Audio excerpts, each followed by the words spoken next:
लोगों के बच्चों को मार दिता, लालच वास्ते। और ये लालच की गल है, गुरु गोबिंद सिंह महाराज जी के छोटे बच्चे ने बाबा फतेह सिंह जी ते बाबा जोरावर सिंह जी, जेड़ा उदों सजा सुना रहा, तुसीं ध्यान नाल श्रवण करना, जेड़ा सजा सुना रहा कोई आम मनुख नहीं है, तस्वीर उन्हें हाथ में फड़ी है, अल्लाहू अल्लाहू करता रहता है। उन्होंने कुरान भी पढ़नी आती है, पर अखा कुरान वेखदियां ने, मन कुरान नहीं सुनता, विचार नहीं, कन्ना द्वारा नहीं सुनता। वो मनुख लोभ दे विच आया, हाले कि जिहड़ा वजीर खान है वो सजा नहीं सी देनी चाहता। उन्होंने पता सी मुसलमान धर्म की गवाही नहीं देता बच्चों को, कहना नहीं, क्योंकि उन्होंने पैसा दिता होया सी। कहते नहीं बादशाह, ये बागी ने, इन्हों एक दोष लगेगा, बागी बच्चा होए भावें वड्डा होए, बागी का दोष लाओ, धारा की लाई है बागी ने। लोभ दे विच आया मनुख छोटे छोटे बच्चों को भी नहीं देखता। हुक्म की दिता, नीया में चला, ऐसी सजा वेख के रूह कम जाती है, ऐसी सजा, क्योंकि लोभी है। लोभी मनुख नूं ना बच्चा वेखदा, ना वड्डा वेखदा, ना बजुर्ग वेखदा, इन्हां चीज़ों तो उत्ते चला जाता है। गुर के निकट न पहुँचन द्वै है, घात अनेकन बात बने है। तुहानूं गुरु दे कोल ही नहीं पहुंचण देंगे, अनेकों तरीकों नाल तुहानूं वलचल करके पिटावां खो लैणगे। या ते मैं तुमको शुभ कहूं, पर उपकार हेत मैं चाहूं। इस करके मैं तुहानूं असली गल दस रहा हाँ, और परोपकार के वास्ते ये काम मैं कर रहा हाँ। सुर संगत के निश्चो भयो, बाक जथारत इन कह दयो। सारी संगत कहती है ठीक कह रहे हैं, क्योंकि भाई गुरदास जी अंदरों उन्हों का लालच नहीं ना है। इस करके जेडे मनुख अंदरों साफ होंगे ने ना, जदों वो गल बोलते हैं, उवें जिवें बंदूक की गोली होंदी है ना, वो बंदूक की गोली फड़ो तो किसी ने मार कुछ नहीं मार सकता। वही बंदूक की गोली है, उन्होंने बंदूक के विच पा के फिर मारो, विचों ही बंदे ऐसे गोली हुई है। पर बदलिया की है, मैथड बदल गया चलाने का। इवें एक आम मनुख गल करता है, इवें एक बंदगी वाला जो 24 घंटे बंदगी करता है, जो वो गल बोलता है उसकी गल मनुख से पूरा असर कर जाती है। सब हन मिलकर आछो माना, दयो दर्प जेतिक जेते आना। इन्हें सारिया ने गल मान ली। हुण सारे जने ने जिन्ना पैसा लैंदा ना सारे दे, क्योंकि सत्संग भाई गुरदास जी निर्मल ने ये भगत रविदास जी के कोल एक मनुख आ गया, कहते भगत रविदास जी मैनू ना रब का मिलाप करा दो। कहते भाई करा दिया, कोई गल नहीं, खैर पैसे नहीं कराओ, नाम दे दो, मैनू ज्ञान दे दो। उन्हें दे देंगे। कहते चलो ऐसा कर, फिर तेन ज्ञान नहीं चाहिए, अपने घरों दुध लैके आ, दुध लैन चला गया। भाई भगत रविदास जी जिथे बैठे सन, उन्होंने को एक बाटा सी जिहदे चों चुक के जुत्तियां गढ़ते हुंदे सन, वो पिया सी। कहते ये पा दे दो। कहता भगत जी ये नहीं पाना, ये खराब है, जे ये दुध पावांगा दुध खराब हो जाना, मैं दुध नहीं पाना। कहते नहीं भाई तू पा दे, कहते खराब हो जाएगा, तुम मैनू हुक्म करो, मैनू साफ करके ला। भगत रविदास जी कहते तू पा दे। कहते भगत जी मैं नहीं पाऊंगा। कहते यही गल मैं तेन समझाना चाहता, वो ये मैले कोले दे विच सुच्चा दुध पावांगे, दुध मैला हो जाना है, तेरा मन जिते ही मैला है, तो तू सुच्चे रब का ज्ञान पाना चाहना नहीं टिकेगा। तेरे अंदर इस मैले मन के द्वारा जे तू भगती भी करेगा वो भी मैली है, मैले मन के द्वारा दान करेगा वो भी मैला है। मन मैले तो सब कुछ मैला, जदों ते मन ही मैला है तो सब कुछ ही मैला है। पहला इनू सुंदर बना। महाराज बाणी कहते भांडा धोए बैस धूप देव हो तो दूध है को जाओ दुध ता गया पहला भांडा ते धोना भरिया मत पापा कै संग ओ तो बैठ ना मैं मन नूं साफ कर। फिर जो मन साफ हो जाता हुंदा किवें बंदगी जिवें जिवें साफ होंदा जाएगा दुनिया का पार ब्रह्म परमेश्वर तेरे अंदर ही बसता है तेनू नजर आना शुरू हो जाएगा। सगरी संगत दई उपायन पुन देखियो चाहे सतगुर पायन। सारिया संगतां ने भेटावां भाई गुरदास जी नूं अर्पण कर दित्तियां। सारी संगत के दिल में यही इच्छा है असीं हुण सतगुरु जी के दर्शन करांगे। सबको धीरज दे गुरदास दर्प पटोर लीन निज पास। सारी संगत नूं धीरज दिता ते सारियां भेटावां भाई गुरदास जी ने अपने कोल रख लिया हैं। सब ते आगू होए चल परियो संगत संग लीन हित धरियो। भाई गुरदास जी अगे होके चल पे सारी संगत उन्होंने पीछे पीछे चल पई है। सन सन चल कै पुर आयो श्री अर्जन टिक दर्शन पायो। हौली हौली संगत चलती चलती श्री गुरु अर्जन साहब महाराज के कोल पहुंच गई है। सारी संगत ने सतगुरु जी के दर्शन किए हैं। तरियो पंच सै दर्द अकारी एहो लीजै सब आपन कारी। 500 रुपये पूरा टोटल जी भेटावां हुई वो आके भाई गुरदास जी ने सतगुरु जी के अगे अर्पण कर दित्तियां हैं। संगत होर पृथ्वी मल दास संगत हेर पृथ्वी मल दास।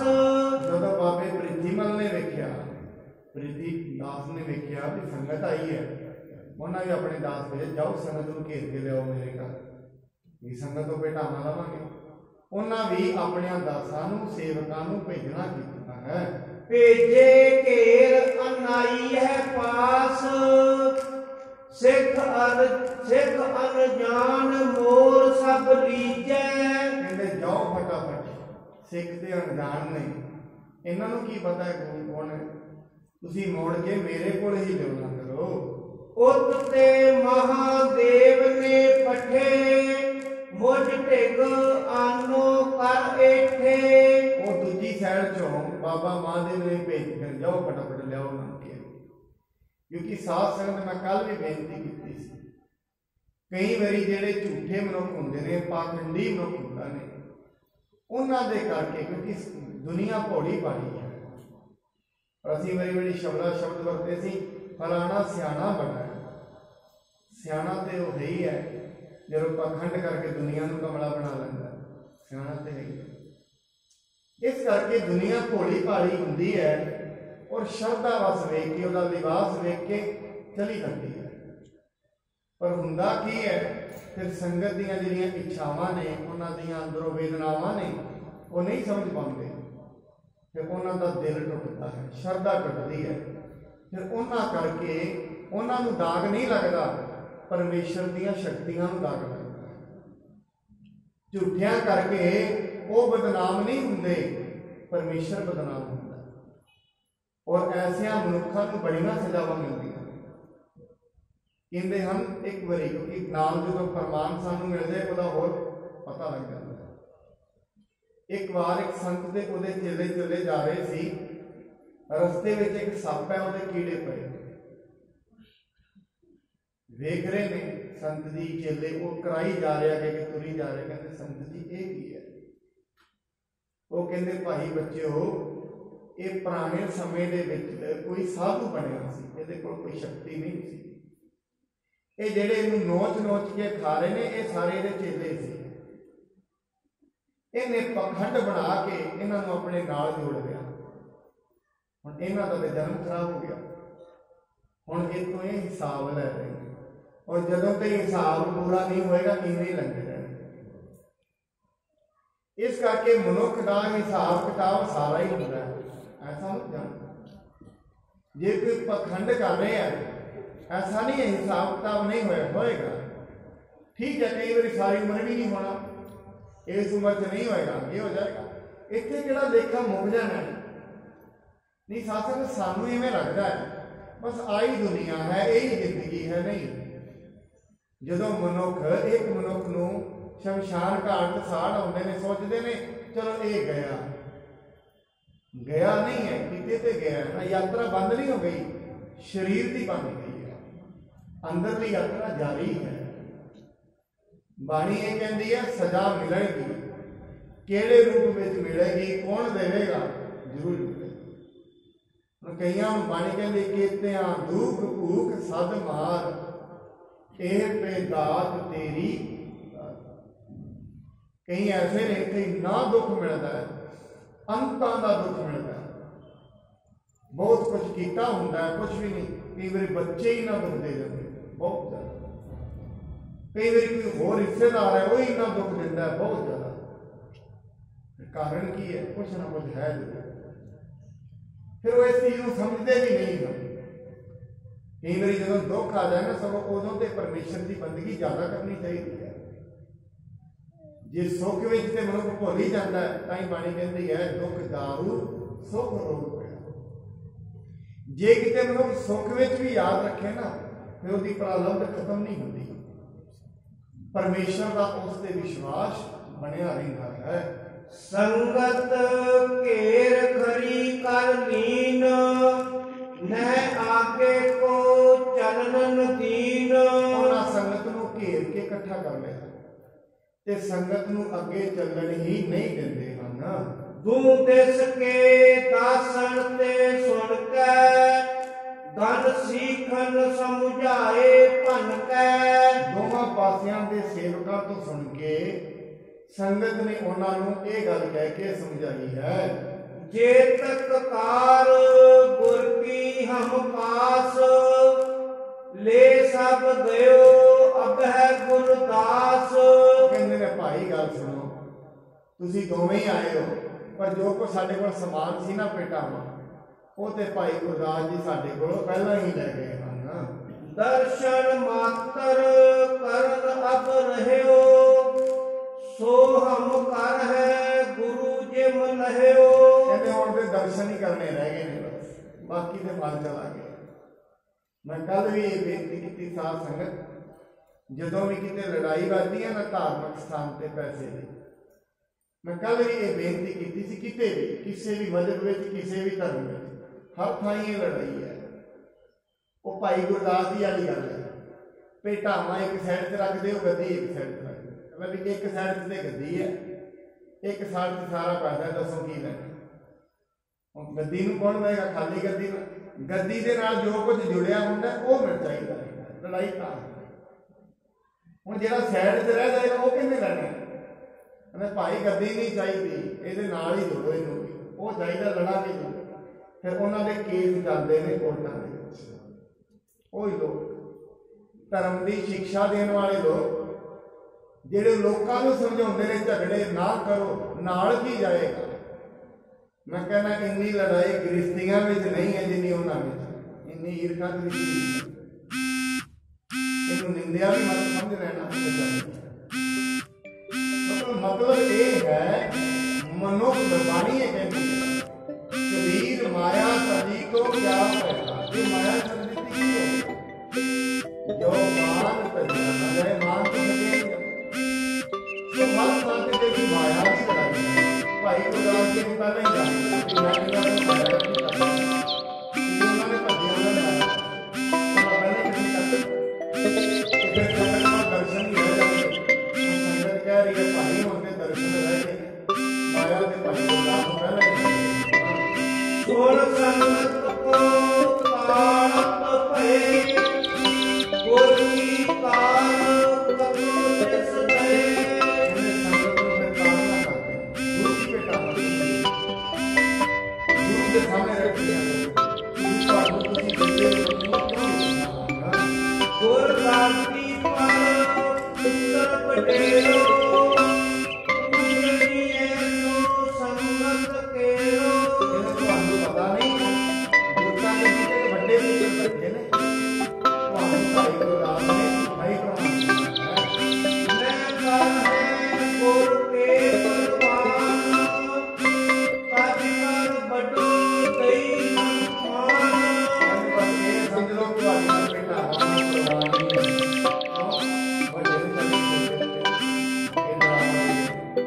ਤੁਹਾਡੀਆਂ ਜਿਹੜੀਆਂ ਘਟਨਾਵਾਂ ਨੇ ਉਹਦੇ ਹੁਣ ਐਵੇਂ ਹੀ ਚੱਲੀਆਂ ਜਾਂਦੀਆਂ। अब जो भई बीत सो गई, नह आके करी यह मन नहीं। चलो ਹੁਣ ਤੇ ਜੋ ਹੋ ਗਿਆ ਕਿ ਉਹਨਾਂ ਨੇ ਕਰਦੇ ਚਲੋ ਕੋਈ ਗੱਲ ਨਹੀਂ ਮਾਰਾ ਜੀ ਤੇ ਬੈਠੇ ਬੱਚੇ ਮੇਰੇ ਕਹਿੰਦੇ ਮਾਇਆ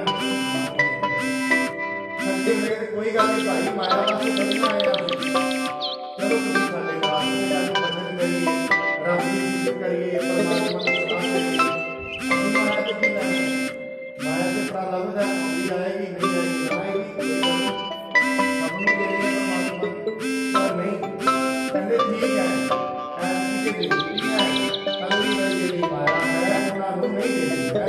प्रीति चंद के कांचन आइए, कहो किसी को मन न आइए। सीधा सीधे करो आए वाले प्रीति चंद राह में कोई भी मिले किसी से रास्ते नहीं लगते हैं। इतने आदि समझाए कदेरे, अपनी उस्तत करत पजेरे। ऐसे कह के बड़े तरीके ਨਾਲ समझाते हैं और जेड़ी अपनी उस्तत भी करी करते हैं। पूछे सिखे जान जब ले, केरो करो खोल सब दे। उन्होंने देखा सिखा ने अपनी सोच ली कि मेरा अपनी जोड़ दी दाल दी नहीं आया थी मैंने कहना नारी अपनी टेबल में छड़ दो नारी आप करते हैं श्री अर्जन के निकुंज आए, दर दर्शन मन आनंद पाए। और फिर सारे से चल के गुरु अर्जुन साहब जी महाराज के सामने आए दर्शन करके आनंद प्राप्त करते हैं। कई कामना पूरन होती, महिमा जानी सतगुर की। ਉਹਨਾਂ ਦੇ ਮਨ ਦੀ ਕਾਮਨਾ ਪੂਰਨ ਹੁੰਦੀ ਹੈ। ਉਹਨਾਂ ਨੇ ਸਤਿਗੁਰੂ ਦੀ ਮਹਿਮਾ ਨੂੰ ਜਾਣ ਲਿਆ ਹੈ। निर्विकार शांत स्वरूप, दीपक मस्तक ज्योत रूप। बिल्कुल मन मेरा वकारी गोवर्धन सिंह जी सामने बैठे हैं। सत्संग भक्ति करने वाले की निशानी जिनके कोल भक्ति ज्यादा होती है उसके कोल बैठे हैं मन ਦੇ ਵਿੱਚੋਂ ਵਿਕਾਰ ਖਤਮ हो ऐसे वो लोग होते हैं अगर उन्होंने कोल भी बैठ जाए जिन्हें चंद्रन के कोल बैठना सुगंधी प्राप्त होती है जिन्हें आप किसी चलेगा मित्र कसा करे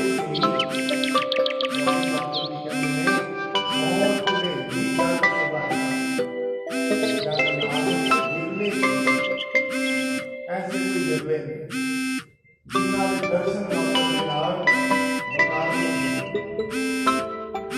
नानक साहब महाराज के दर्शन करने दर्शन